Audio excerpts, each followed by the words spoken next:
Assalamualaikum warahmatullahi wabarakatuh.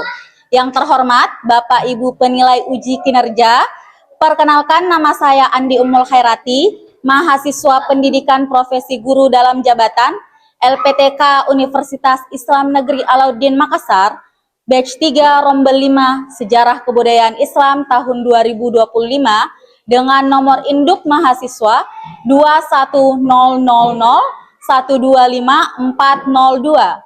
Hari ini saya akan melaksanakan uji kinerja praktik pembelajaran di madrasah tempat saya mengajar, yaitu Madrasah Sanawiyah Negeri Bantaeng di kelas 7A menggunakan model pembelajaran Deep Learning Framework Project Based Learning dengan pendekatan berdiferensiasi. Mohon maaf apabila ada kekurangan. Terima kasih dan selamat menyaksikan. Oke, assalamualaikum warahmatullahi wabarakatuh.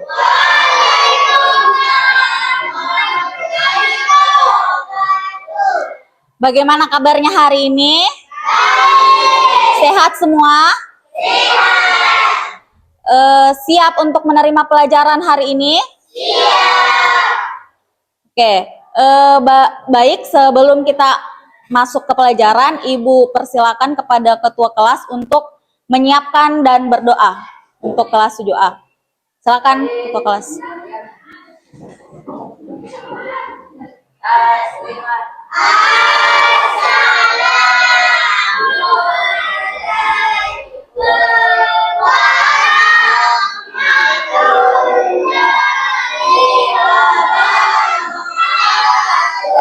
Waalaikumsalam warahmatullahi wabarakatuh.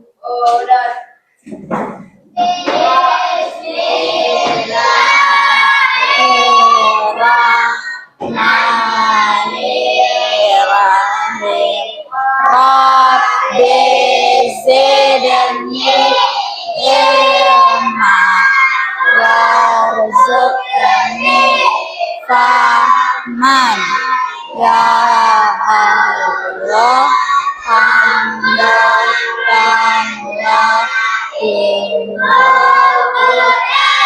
beri aku paham.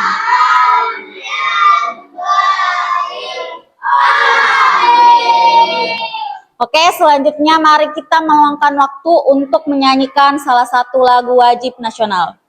Untuk lagu nasionalnya kita akan menyanyikan apa tadi? Garuda Pancasila. Dua ya. Garuda Pancasila,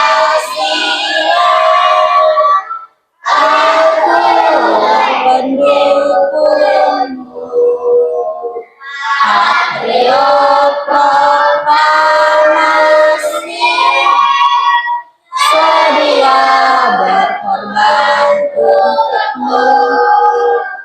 Pancasila dasar negara, rakyat adil makmur sentosa, pribadi bangsaku. Ayo maju, ayo maju, ayo maju, Ya, selanjutnya di depan di sini sudah ada materi yang akan kita bahas nanti. Apa materinya? Bisa dibaca sama-sama? Nabi Muhammad rahmatan lil alamin. Sebelum kita lanjut membahas materi ini, ada yang masih ingat materi kita yang lalu itu kita membahas apa? Ya, silakan Ainun. Kepercayaan sosial dan ekonomi. Ada yang lain? Apa itu kepercayaan sosial? Bagaimana kepercayaan sosial yang berlangsung di masyarakat Mekah sebelum Islam? Ada yang bisa menjawab? Ada yang bisa menjawab? Apa itu kepercayaan sosial? Kepercayaan sosial adalah yang berlangsung di masyarakat Mekah menyembah berhala, mabuk-mabukan, dan apalagi berzina, berjudi. Nah, itu kondisi sosial yang berlangsung di masyarakat Mekah sebelum Islam. Kemudian kondisi kepercayaannya bagaimana? Ada yang bisa menjawab? Ya, Ainun lagi. menyembah berhala. Jadi karena sebelumnya kita sudah mempelajari kondisi sosial dan kondisi kepercayaan, kita kembali membahas bagaimana misinya Nabi Muhammad sebagai rahmatan lil alamin untuk mendamaikan kondisi yang terjadi di masyarakat Mekah sebelum Islam. Seperti itu ya. Selanjutnya kita bahas tujuan pembelajarannya dulu. Nah, di sini kalian diharapkan mampu menganalisis ajaran pokok dan misi dakwah Nabi Muhammad di Mekah. Kemudian mampu mengevaluasi relevansi sifat keteladanan Nabi. Jadi kalian diharapkan mampu mengaplikasi sifat keteladanan Nabi di dunia modern. Seperti itu ya. Kemudian yang ketiga, peserta didik mampu merumuskan atau menciptakan karya strategi personal dalam rangka aksi nyata di lingkungan MTS untuk mengimplementasikan semangat rahmatan lil alamin sebagai solusi terhadap masalah sosial yang teridentifikasi. Jadi ada 3 tujuan mata pelajaran yang diharapkan tercapai pada pertemuan kita kali ini. Kemudian sebelum kita lanjut, Ibu ada ice breaking dulu sebentar ya untuk melatih konsentrasinya kalian. Ice breakingnya itu tepuk pagi, siang, sore, malam. Kalau Ibu bilang tepuk pagi, kalian tepuk 1 kali. Kalau Ibu bilang tepuk siang, kalian tepuk 2 kali. Kalau sore tepuk 3 kali. Kalau malam tidak ketemu ya. Oke, kita mulai. Tepuk pagi, tepuk siang, tepuk sore, tepuk malam, tepuk siang, tepuk malam. Ada yang miss, ada yang tidak konsentrasi. Tepuk pagi, tepuk malam. Ada yang tidak konsentrasi. Ibu lagi, tepuk pagi, tepuk sore, tepuk siang, tepuk malam, tepuk siang, tepuk pagi, tepuk sore, tepuk malam. Masih ada. Oke, tepuk tangan untuk kita semua.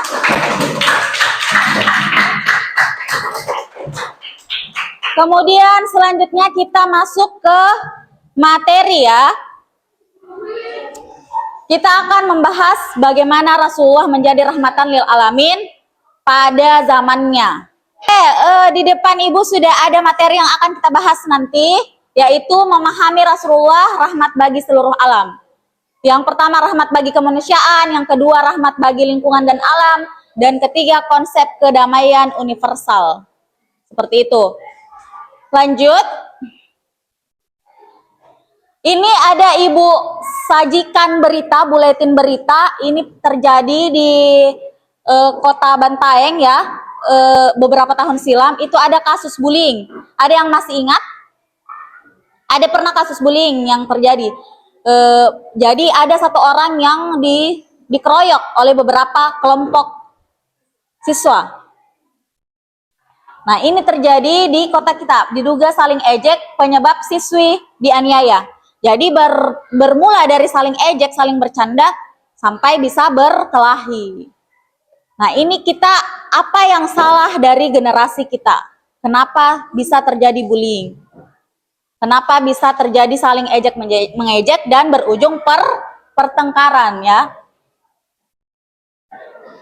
Kemudian di sini ada makna rahmat. Rahmat itu artinya apa? Didefinisikan sebagai kasih sayang, keadilan dan petunjuk ilahi yang diturunkan melalui ajaran dengan tujuan menciptakan kesejahteraan di dunia dan keselamatan di akhirat bagi semua makhluk. Selanjutnya, ada yang bisa baca satu orang? Ya, siapa tadi? Aziza. Baik. Terima kasih Aziza. Wa ma arsalnaka illa rahmatan lil alamin. Jadi ini adalah potongan ayat dari Quran surah Al-Anbiya ayat 107 yang artinya, dan tiadalah kami mengutuskan engkau wahai Muhammad melainkan untuk menjadi rahmat bagi sekalian alam. Jadi sebagai umatnya Nabi Muhammad seharusnya kita menebarkan cinta kasih, bukan saling membenci. Seperti itu. Selanjutnya, bagaimana kita menerapkan ajaran Nabi Muhammad di era modern? Jadi ini tantangan bagi generasi kalian. Bagaimana supaya kalian tetap meneruskan sifat-sifatnya Nabi, sifat sidiknya, jujurnya, sifat amanahnya, dapat dipercayanya, sifat kasih mengasihinya terhadap sesama teman, seperti itu ya. Kemudian kita ada refleksi. Jadi apa rencana kita ketika mengetahui pernah terjadi kasus bully di kota kita atau di sekolah kita sendiri? Jadi ibu akan kasih LKPD tugas, kalian mendiskusikan apa perbedaannya yang terjadi di zaman jahiliyah dan di zaman sekarang, yang pernah dihadapi oleh Nabi Muhammad dan yang dihadapi oleh kalian sekarang. Jadi ibu bagi menjadi 3 kelompok ya. Ada yang membahas kondisi sosial, ada yang membahas kondisi kepercayaan, dan ada yang membahas kondisi ekonomi. Oke, ibu akan membagikan LKPD untuk 3 kelompok. Jadi kelompok 1, kelompoknya Ainun, kelompok 2, kelompoknya Aziza, kelompok 3, kelompoknya Firman. Oke, jadi ketika kalian selesai mengerjakan hasil diskusi kalian, kalian akan saling bertanya satu sama lain ya. Kelompok 1 ke kelompok 2, kelompok 2 ke kelompok 3, dan sebaliknya. Ini LKPD untuk kelompok 1, LKPD untuk kelompok 2, LKPD untuk kelompok 3.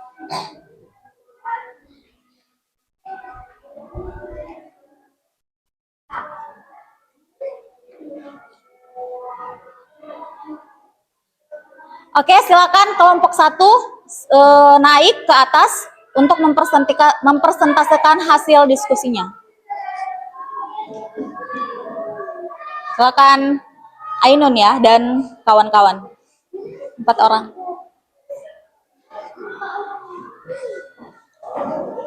Yang lain tolong disimak hasil diskusi temannya. Assalamualaikum warahmatullahi wabarakatuh. Waalaikumsalam warahmatullahi wabarakatuh.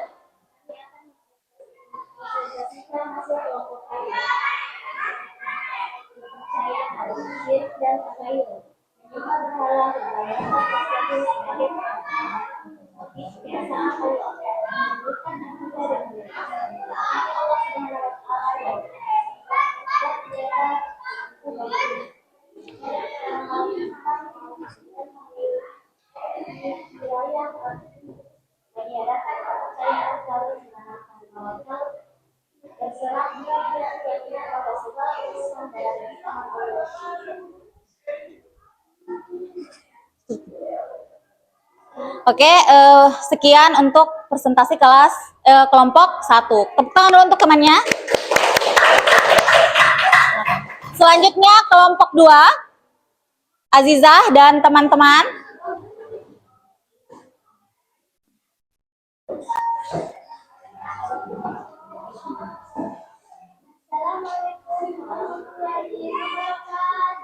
Waalaikumsalam warahmatullahi wabarakatuh.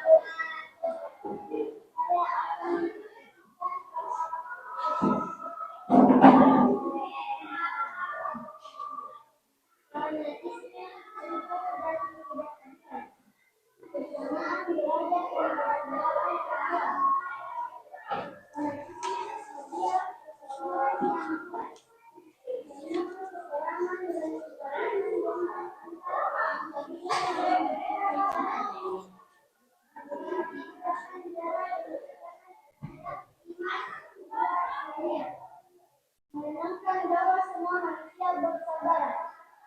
Sekian presentasi dari kelompok saya akhiri dengan Tuhan.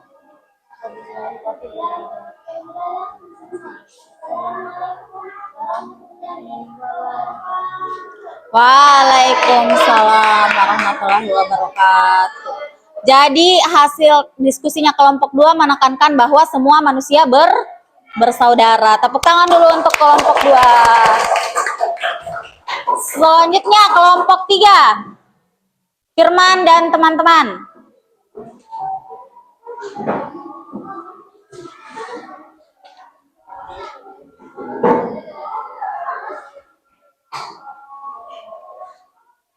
Assalamualaikum warahmatullahi wabarakatuh. Waalaikumsalam warahmatullahi wabarakatuh.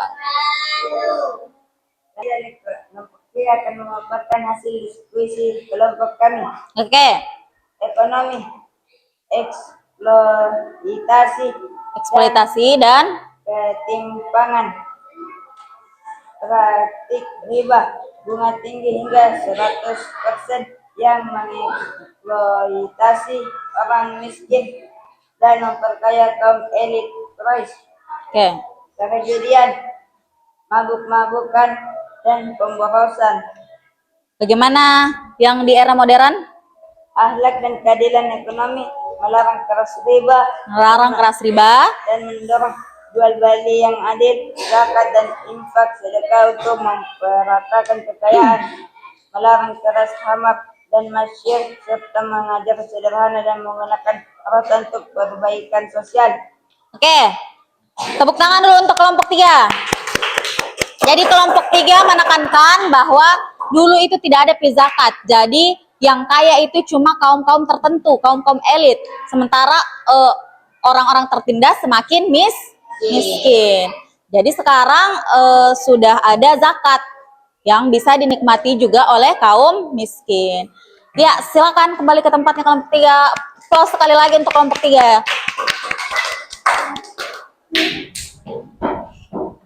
Karena tadi masing-masing kelompok sudah memaparkan hasil diskusinya, sekarang masing-masing kelompok boleh melemparkan pertanyaan kepada kelompok lain untuk dijawab. Jadi kelompok 1 bisa melemparkan pertanyaan ke kelompok 2 atau kelompok 3, kelompok 2 bisa ke kelompok 1 atau kelompok 3, kelompok 3 bisa melemparkan pertanyaan ke kelompok 1 atau kelompok 2. Ya, silakan kelompok 1 dulu, mau bertanya ke kelompok?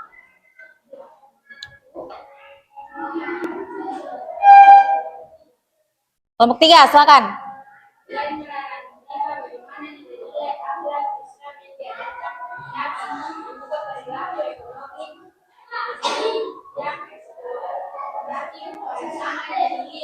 Selain melarang riba, bagaimana langkah-langkah Nabi untuk mengurangi eksploitasi ekonomi pada zaman jahiliyah? Silakan kelompok 3.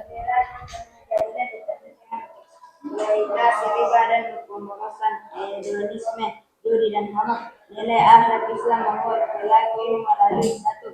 Integritas dan kejujuran. Nabi menekankan pentingnya kejujuran dan amanah dalam perdagangan beliau. Oke.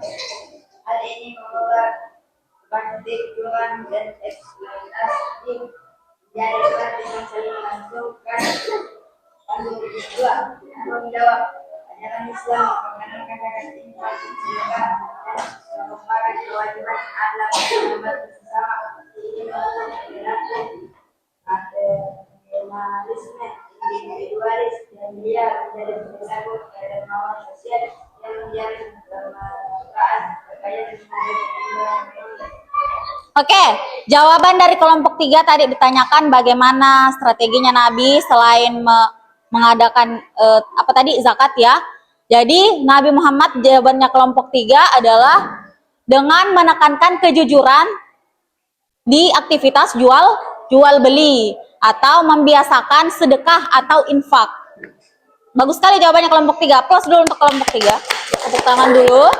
Kemudian kelompok 2. Mau bertanya ke kelompok yang mana?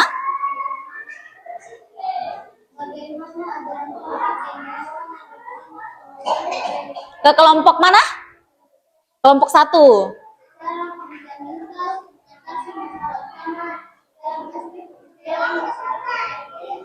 Bagaimana ajaran tauhid mengatasi masalah kepercayaan pada masyarakat jahiliyah? Silakan dijawab kelompok 1.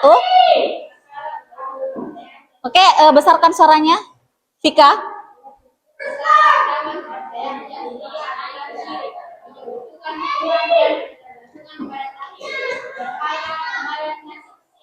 Ajaran tauhid mengatasi hal ini dengan satu, sentralisasi otoritas hal-hal yang Allah subhanahu wa ta'ala satu-satunya yang berhak disembah dan menjadi spiritual dan ini menghilangkan keyakinan Spiritual. dan ketergantungan pada banyak dewa atau karakter. Dua, menanamkan tawakal tauhid mengajarkan amal berserah diri dan berkata sepenuhnya kepada Allah.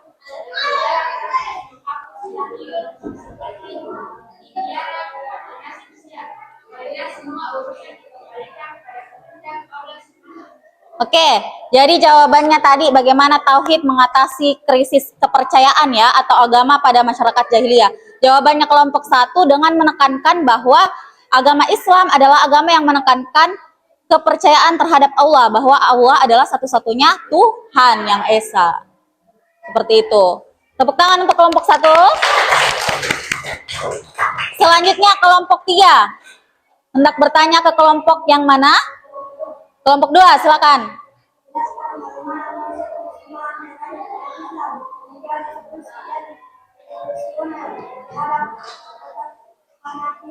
Oke.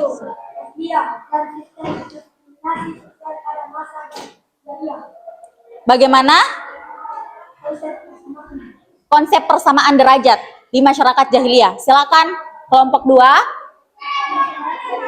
sangat terikat fanatisme suku dan berpastikan diskriminasi misalnya perbudakan dan merendahkan makanan wanita. Konsep bersamaan derajat dijawab dengan satu, mengganti ikatan darah dengan ikatan iman. Nabi menggantikan ikatan ashabiyah kesukuan yang rentan konflik dengan ikatan ukhuwah Islamiyah persaudaraan iman. Di mana suku dan ras tidak lagi menjadi dasar kemuliaan.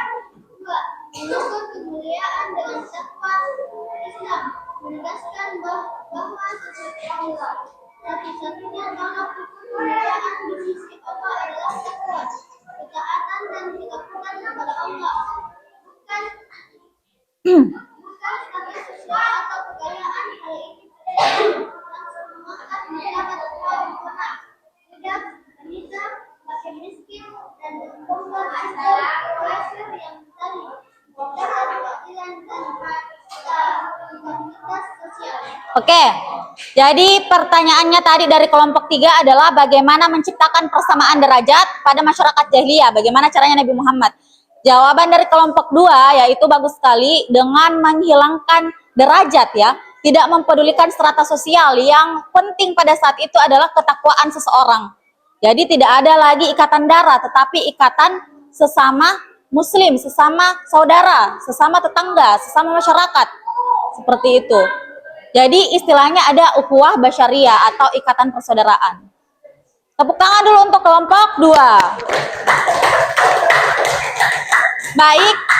Oke, Ibu ucapkan terima kasih kepada kelompok 1, kelompok 2, dan kelompok 3 atas diskusinya yang berkualitas ya. Ibu bisa bilang bagus. Pelajaran yang dapat kita ambil di sini bahwa Nabi Muhammad sangat menekankan kasih sayang dalam berdakwah. Dia bahkan menganggap musuh beliau itu sebagai seseorang yang belum tahu tentang pengetahuan di dalam Islam, sehingga tidak seharusnya untuk dibenci. Jadi tidak ada perundungan pada saat itu karena Nabi Muhammad mengajarkan berdasarkan rahmatan lil alamin, sesuai yang dijawab oleh kelompok 1, kelompok 2, dan kelompok 3 tadi. Kita menekankan ikatan persaudaraan sesama muslim. Selanjutnya, karena tadi kita membahas tentang gibah, hoax, dan bully, bagaimana gibah, hoax bisa menyebabkan seseorang mengalami bullying.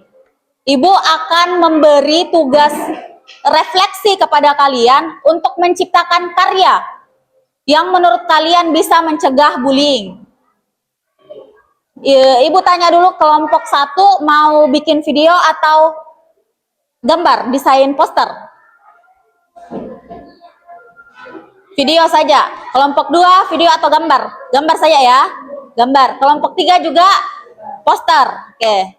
Ibu kasih waktu beberapa menit untuk menyiapkan video dan masing-masing posternya. karena kelompok 1 itu video, Ibu persilahkan kelompok 2 dulu untuk membawakan posternya ke depan.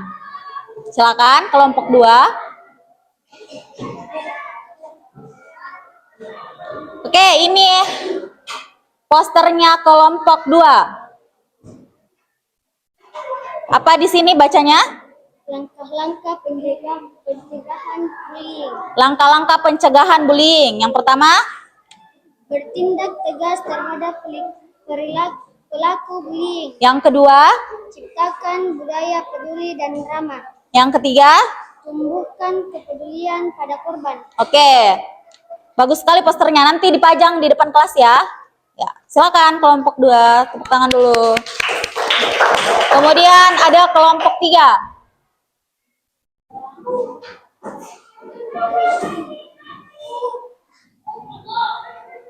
Silakan dibacakan.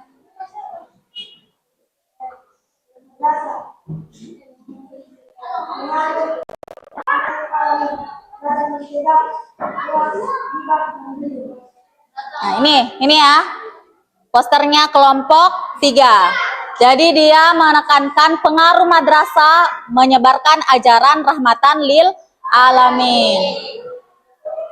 Dengan no hoax, no gibah, no bully. Oke, tepuk tangan untuk kelompok 3. Kemudian Ibu persilakan naik kelompok 1. Ya, bisa silakan duduk kelompok 3 karena sudah persentase. Oke, kelompok 2 dan kelompok 3 tadi sudah memperlihatkan posternya, desain posternya yang sangat bagus.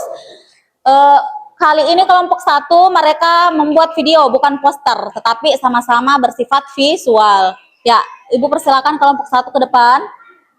Nanti Ibu putar videonya ya, ke sebelah kanan.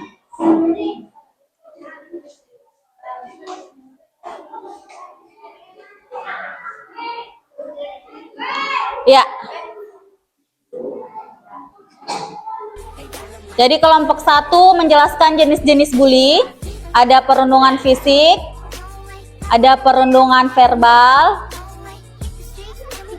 dan perundungan sosial. Ya, tepuk tangan dulu untuk videonya kelompok 1. Bagus sekali, melibatkan semua peserta kelas 7A ya. Oke, tepuk tangan untuk kelompok 1. Terima kasih atas videonya. Jadi mereka mengedukasi tentang apa-apa saja sih jenis-jenis bullying. Ternyata ada perundungan apa tadi? Fisik, perundungan verbal, dan perundungan sosial. Oke, karena tadi kita sudah sama-sama mempresentasikan hasil diskusi, sama-sama membuat poster, sama-sama membuat video.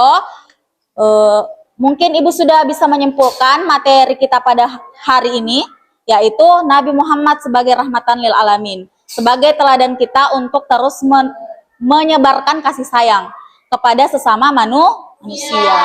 Jadi jangan dikatakan Nabi Muhammad sudah lama wafat dan ajarannya tidak diteruskan oleh generasi saat ini.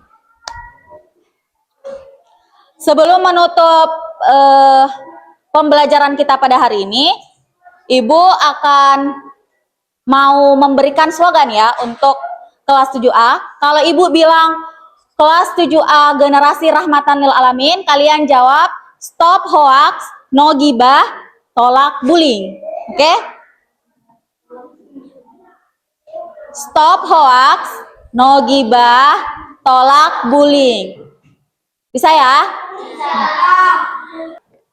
Kelas 7A generasi rahmatan lil alamin, stop hoax, no gibah, tolak bullying. Ya, tepuk tangan dulu untuk kita semua.